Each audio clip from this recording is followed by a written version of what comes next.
지난 16일 서울 월드컵 경기장에서 열린 한국과 싱가포르의 북중미 월드컵 2차 예선은 한국의 5대0 대승으로 끝이 났습니다. 2002년 이후로 한국 축구가 이렇게나 전국민적인 관심을 받은 적이 있었나 하는 말이 나올 정도로 지금 한국 축구는 최고의 부흥기를 맞이하고 있는데요. 선수들의 소속팀만 봐도 이를 확인할 수 있습니다.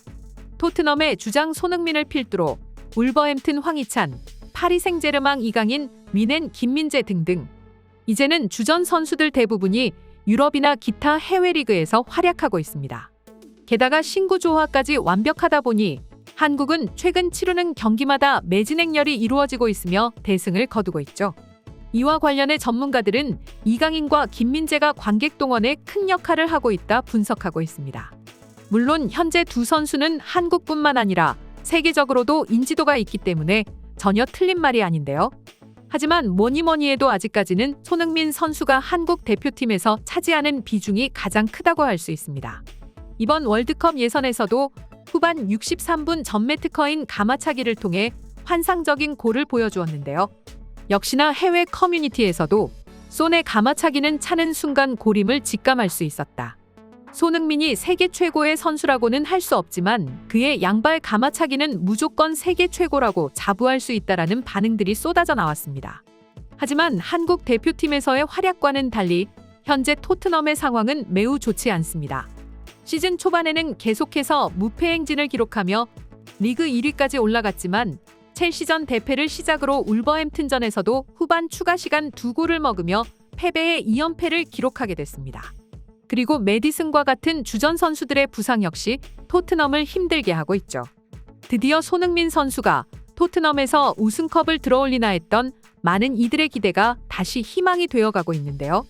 이런 모습을 지켜본 리버풀의 클롭 감독은 토트넘에게 일침을 날리기도 했습니다. 대놓고 포스텍 감독의 전술을 비난하며 자신이라면 절대 손흥민을 지금의 토트넘처럼 쓰지는 않았을 거라는 식으로 인터뷰한 것이죠. 다들 아시다시피 클롭 감독은 예전부터 손흥민을 가장 사랑하는 감독 중 한 명으로 뽑히고 있습니다.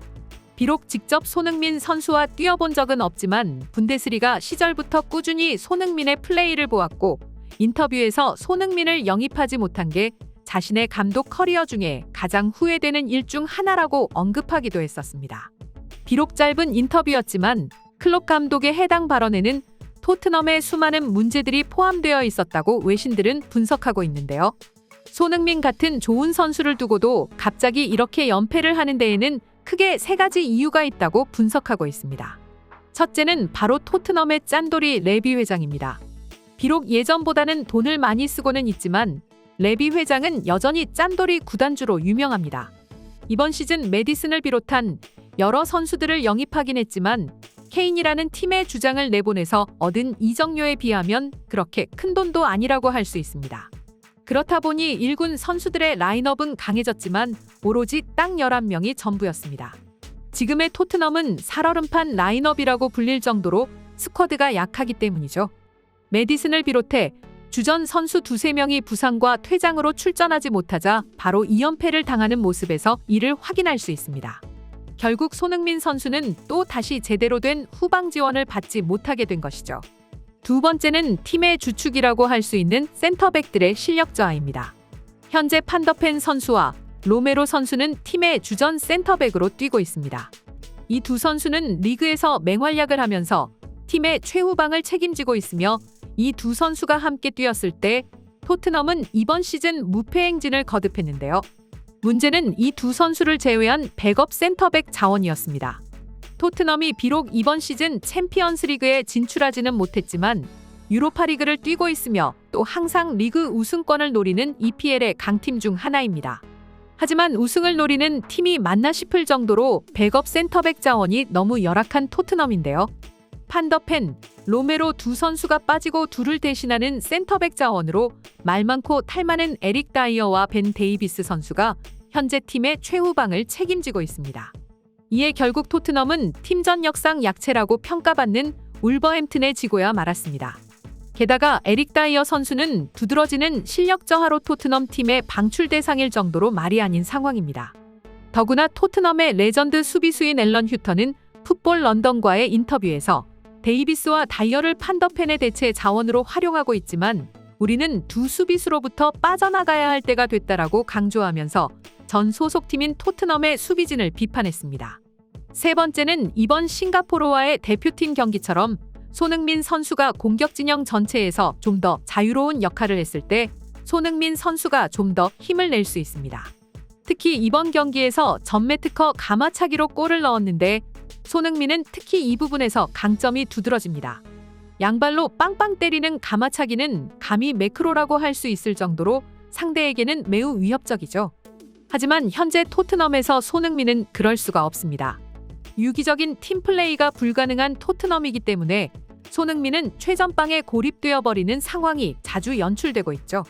때문에 손흥민이 공을 잡는 횟수가 지난 몇 시즌보다 현저히 줄어들었을 뿐더러 또 한쪽에만 치우칠 수밖에 없다 보니 양발로 날카롭게 상대 골대 구석을 노리는 가마차기 찬스를 쉽게 얻지 못하고 있습니다.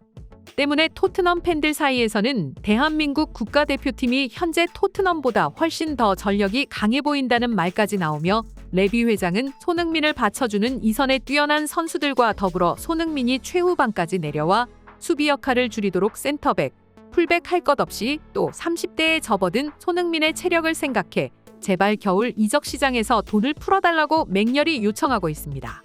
물론 지금까지 보여준 레비 회장을 살펴보면 절대 그럴 리가 없다는 것을 우리는 알고 있습니다. 하지만 이번 시즌 메디슨, 판더펜 등 뛰어난 선수들을 영입한 토트넘이고 현재 성적이 우승권에 근접하기 때문에 레비 회장이 제발 욕심 한번 내주었으면 하네요. 이상 속닥속닥이었습니다. 영상이 재밌으셨다면 구독, 좋아요, 알림 설정 한 번씩 부탁드리겠습니다. 시청해주셔서 감사합니다.